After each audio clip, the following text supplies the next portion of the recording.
Hello, everyone, and welcome to another edition of Salukimania. I'm SIU writer Todd Hefferman, and with me is the Southern sports editor Les Winkeler, and we're here to talk some hoops.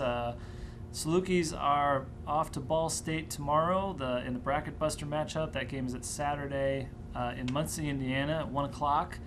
Ball State is 12-12. They've dropped 7 straight games after losing to Toledo by 8. But Les, do you think this is a good time for this type of game for SIU, which has lost 3 straight? At this point, I think I used the word schizophrenic in the grades I assigned the other night, so I don't know if it's a good time for anything with this basketball team. It will be interesting to see how many three-pointers Ball State makes. It's been a strange season, and this is a strange part of the season. That game against Creighton the other night was one of the most remarkable games I think I've ever seen in terms of just crazy anomalies in the box scores. It's just incredible. The Salukis have yielded 24 three-pointers on the last 26 attempts by opponents, and yet at the same time the team had 8 steals and created 16 turnovers. 8 steals is pretty good for a game.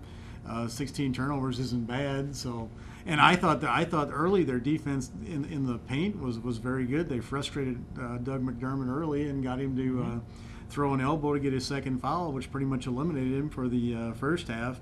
But man, they're going to have to stop some dribble penetration one of these days, and maybe getting away from home. No, that's not going to work because they've not been good on the road either. Yeah. So I don't know.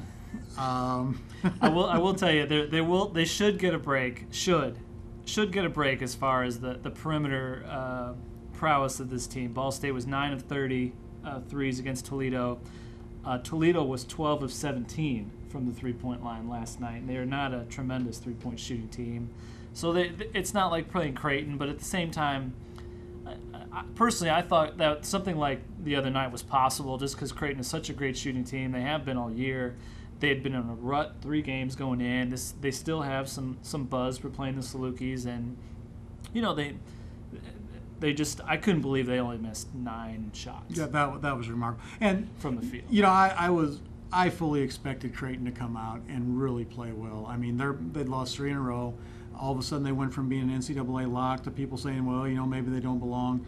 That was a game they absolutely had to win, and it probably didn't hurt that they wanted to look good doing it too, and they did that. They played a pretty good ball game, especially considering that McDermott wasn't a factor in the first half. So that it didn't surprise me that Creighton came out and played very well. It did surprise me that it looked like a horse game out there for a while.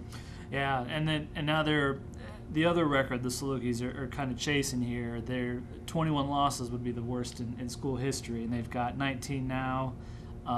Ball State is a winnable game, in my opinion. They have not played well on the road, but this is a different type of team than what they've played in the last 2 weeks. It's not a place that Ball State can typically run away from you like Wichita and Creighton can. But they have to go to Drake where they never play well, and then they host Northern Iowa in a game that the Panthers will need to try to potentially stay out of the play-in round. And obviously there's going to be a season-ending loss somewhere in there too. So, right. The 20 that looks like another record that's going to fall ultimately. But in terms of just getting out of Valley play at this point in this kind of season, I don't really know that makes any difference. But it might be good. It might be good for them to see a new opponent. In that respect, I understand. It could be a good thing for them, but they just, and I said it before this year on these videos that they're not to the point yet, I think, where they can worry about who they're playing. They have to take care of business, whatever they need to do. Yeah, and they have been very good in the bracket buster lately. With games playing teams that don't know a lot about them and can really, their style I think throws teams off a little bit, just the way they play defense and. Not necessarily intensity-wise, but the style they play, just trying to get back right into you and not playing a lot of zone, not playing a lot of mix it up back there. And to kind of steer it on a positive note as we get to the end of this, the Salukis really did not play a bad offensive game against Creighton the other night. I mean, they scored 30 points. They had 20 more. They had 20 more points than Creighton. Of course, Part of that is because Creighton never missed, so they didn't have opportunities for second shots.